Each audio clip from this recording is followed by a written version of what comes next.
our country, Botswana, is beginning to have financial challenges here and there. 100%. Yeah, And big ones, now big into ones. the future, where do you see future collaborations as far as conservation from your side? And how do you think the hunting sector in Botswana could do in terms of promoting conservation? Not just through the contribution to the funds into the CTF, but probably having projects that you can see. These are conservation projects that 100%. came from hunting. Yeah. First of all, the government is doing a lot in the last couple of years. A lot. You know that there has been a CBN Act approved. The implementation regulations are being drafted now. If properly done, this could be a game changer. And we should strive to look at our neighbors in Namibia. This is our benchmark, okay? And now Namibia has been super successful in including the communities in the conversation on conservation. Let's call it like this, which include hunting as one of the pillars in the Namibian system. So the other important thing in these difficult economic times for Botswana is to diversify the revenue basis. Hunting is contributing some. The fees are also being increased. Also, phototourism should start to contribute more to the conservation activities, to balance. And one way of doing this that the government is thinking is to reform the Conservation Trust Fund. This is very important.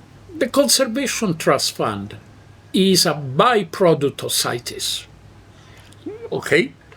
When I was in the CITES Secretariat in the 90s, there were the downlisting of elephants to Appendix 2, some populations. Some countries were allowed to do the famous one-off sales of their ivory stocks, twice. One of the conditions to sell this ivory stock were to establish conservation trust funds where the proceedings of the sales would have accrued and the money should have been spent on elephant conservation. When it was clear that the ivory trade would have not be resumed in the middle of 2010, something around that, your neighbors in Namibia decided to enlarge their conservation trust fund and transform it into a game product trust fund. So all wildlife products from all activities, consumptive and non-consumptive, in Namibia are accruing through their game product trust fund. And these are, for example, the most important revenue sources to pay for human-wildlife conflict.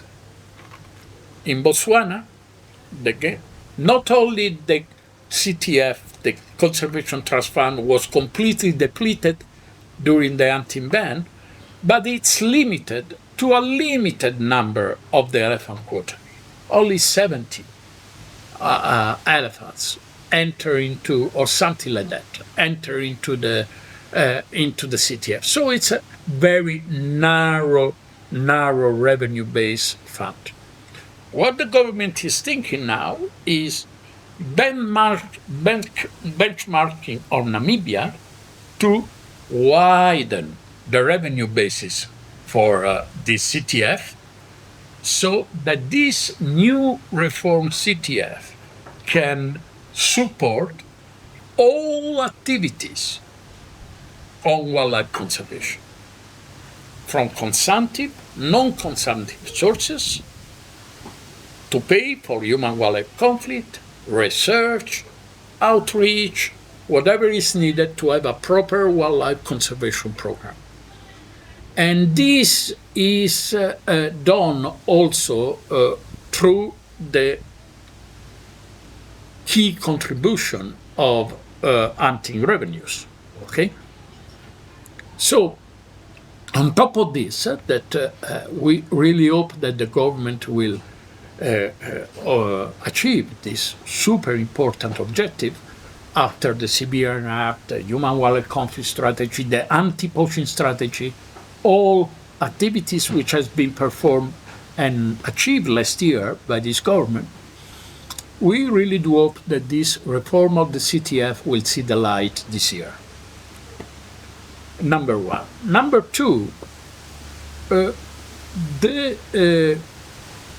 hunting sector is always in the front line to conserve and to promote proper community beneficiation, but also to start promoting research. We have promoted 3 years ago a workshop for the SADC, the Southern African Development Community. 11 range states came together in Zambia to develop the SADC hippo conservation strategy.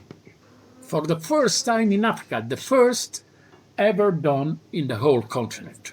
And it was promoted by us, by conservation.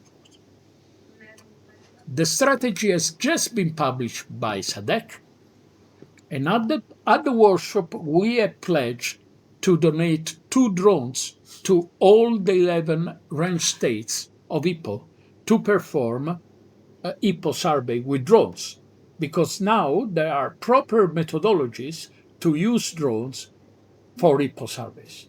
Fixed-wing surveys, which are used normally for elephants and ungulates, are not an appropriate methodology for hippo. The best one has been in the past years the helicopter, but we know how much an helicopter hour cost, and so there are development in methodologies to use drones. So these are the drones, and the survey will occur, we hope, in 2027. There will be the start of the hippo survey in Botswana.